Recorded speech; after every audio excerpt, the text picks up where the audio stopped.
This goes back to the 1290s and the Scottish Wars of Independence. England had a bloodthirsty king in those days, Edward I, known as Longshanks to his admirers. While the Scottish king, John Balliol, was a weakling, known as the Empty Coat.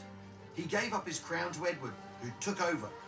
The Scots in turn mounted a spirited rebellion, led by a total nobody called William Wallace, who eventually became their hero.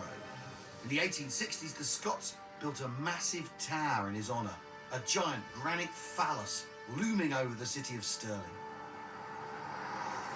This whole William Wallace thing is completely out of hand. It's been given a Hollywood treatment. And who even was he? And where was he even from? Yeah. And how the hell has this happened? That's what I want to know. Right. I mean, he's like Robin Hood, but you take it seriously. From the roof of the Wallace Monument, it's easy to see the strategic importance of Stirling in the battle against the English. It's spectacular. Isn't it?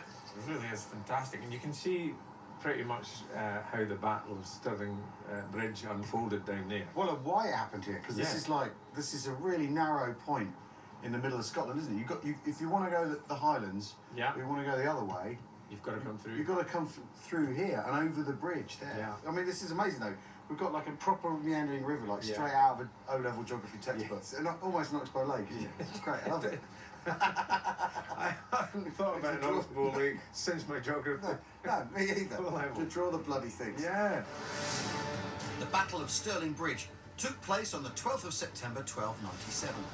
Not on the fine stone bridge that stands today, but on the medieval wooden structure that was destroyed in the battle.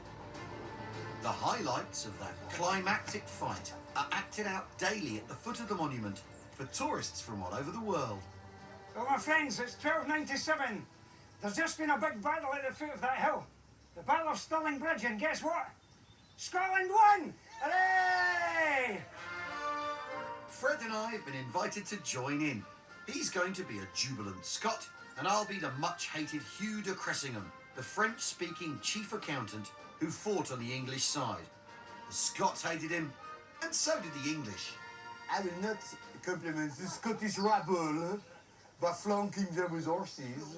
Flanking them with horses. He said that, didn't he? I will send the men over the bridge. And there's a delivery note and an invoice. Exactly, that's exactly what I would do. What should we do, ladies and gentlemen? The two English soldiers, death or freedom! Hey! Run away! Come back! Half the English army, around 5,000 men, was slaughtered, and Wallace's victory caused the English occupation of Scotland to collapse. The Wars of Independence passed into folklore, and it was 5 centuries before the Victorian writer Sir Walter Scott tarted up the Wallace legend. Mel Gibson gilded the lily even more in his movie Braveheart.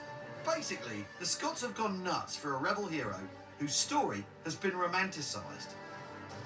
A lot of the reason people are coming here all over again now is because of Mel Gibson and Braveheart, isn't it?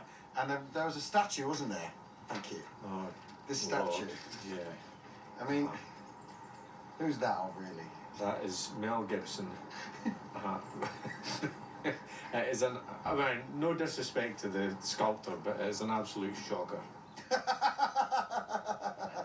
It's certainly a piece of work. Yeah, and it was vandalised several times. Was it? Yeah. Another complaint the Scottish